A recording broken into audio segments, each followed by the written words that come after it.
Zdravo, dragi prijatelji. Danas ću vam ispričati jednu priču koja je promijenila moj život i moju baštu zauvijek. Prije 3 godine moja bašta je bila prava katastrofa. Paradajz slab, paprika žuta, krastavci gorki. Bila sam očajna, a onda se dogodilo nešto nevjerovatno. Ostanite do kraja jer ću vam na kraju otkriti bakinu tajnu koja je od moje bašte napravila prava čuda.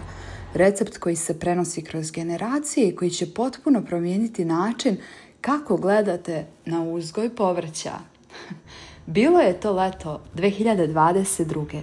Sedim u svojoj bašti, gledam tužne paradajze i mislim se šta radim pogrešno. Probala sam sve, skupu zemlju, brendirana đubriva, moderne tehnike i ništa. Komšije su mi se smejale. Vidio je bašte, agonija. Govorili su. I tu dolazi moja baba, 87 godina. Gleda moje remek delo i samo sliže ramenima. Sine, ti si zaboravila najvažnije. Šta, baba, pitam je.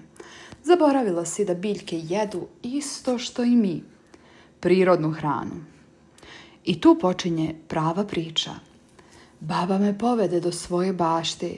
Ljudi moji, to je bilo nešto što nikad neću zaboraviti.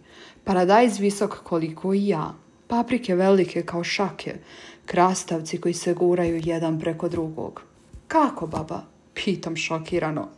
Osmehne se i kaže, deda tvoj, kog nisi upoznala, naučio me je jednom receptu. Njegov otac ga je naučio od svog oca. Ovaj recept je star koliko i naša familija.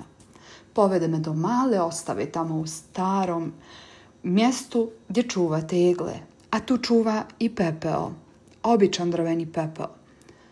Ovo je hrana za biljke kakvu priroda pravi milionima godina, bez hemije, bez komplikovanih formula, samo ono što zemlja razumije. Baba mi je pokazala kako se pravi taj čudesni napitak za biljke. Slušaj pažljivo, reče mi, 1 kašika pepela, samo od čistog drveta, ni od čega drugo, u 1 šolju vode. Pomiješaš, ostaviš da se smiri 2-3 sata, pa zalivaš. I to je to, pitam nevjerno. To je to, ali pazi kako i kada. I tu mi objašnjava. Paradajz jednom nedeljno kad cvjeta, ujutro ili uveče oko korijena.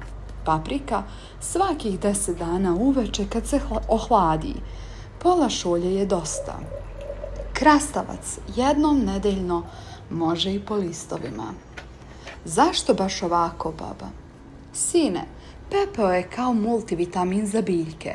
Ima kalcijum za jačinu, kalijum za rađanje, magnezijum za zelene listove, a kad se polije naveče, biljka ima cijelu noć da to upije. Kao što ti jedeš večeru, pa odmaraš. Otišla sam kući s tom pričom. Što da ne bi probala? Šta gubim? Prvi put sam zalila po babinoj recepturi. Ništa. Drugi put još ništa.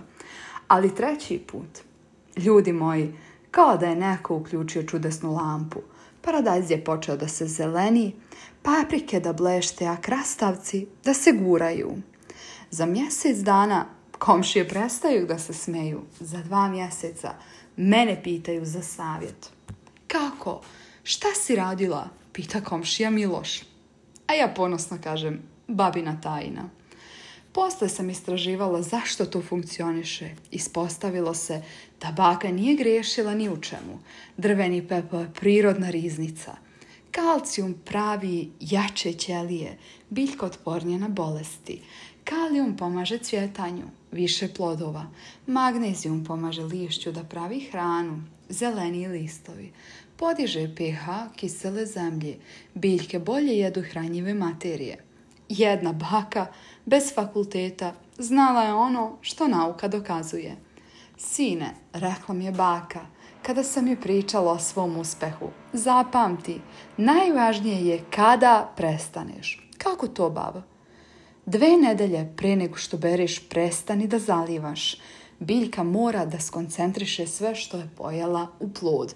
Kao što ti ne jedeš baš pre spavanja, tako ni biljka ne jede baš sve pre rađanja. I tu sam shvatila, baba ne samo da zna recept, već zna i priču cijele biljke. Eto, prijatelji, i to je priča koja je jedna baka od 87 godina spasila moju baštu i moj ponos. Danas, 3 godine kasnije, moja bašta je ponos u selu. Komšije dolaze po savjet, a ja im uvijek kažem, ovo nije moja mudrost, ovo je mudrost generacija. Probajte ovaj recept i javljajte mi kakvi su rezultati. Fotografišite svoju baštu prije i poslije. Želim da vidim čuda koja će se dogoditi. Ako vam se dopala ova priča, lajkujte ovaj video, pretplatite se jer za vas imam još ovakvih priča. Podijelite sa prijateljima, možda i oni imaju bake pune mudrosti. Sljedeći put ću vam ispričati kako me je ista baka naučila da se borim protiv štetočina uz pomoć. Neću da kvarim iznenađenje. Čuvajte se i čuvajte svoje bake. One znaju više nego što mislimo. Pozdrav!